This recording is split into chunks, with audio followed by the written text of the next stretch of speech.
নমস্কার, আমি আজ একটা কবিতা বলবো। বনভোজন, গোলাপ মুস্তাফা, নুরু, পুষি, আয়েশা, শফি সবাই এসেছে। আম বাগিচার তলায় যেন তারা হেসেছে। রাধুনীদের শখের রাধার পড়ে গেছে ধুম। বৈশাখ মাসের এই দুপুরে নাইকো কারো ঘুম।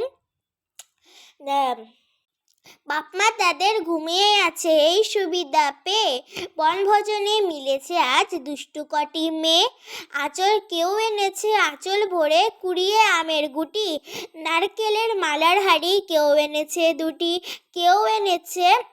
কেউ এনেছে চোট পুজোতে কেনা রঙিন খুঁড়ি। কেউ এনেছে ছোট্ট বটি, কেউ এনেছে ছুরি। আমার কবিতাটা কেমন লাগলো প্লিজ কমেন্ট করে জানিও।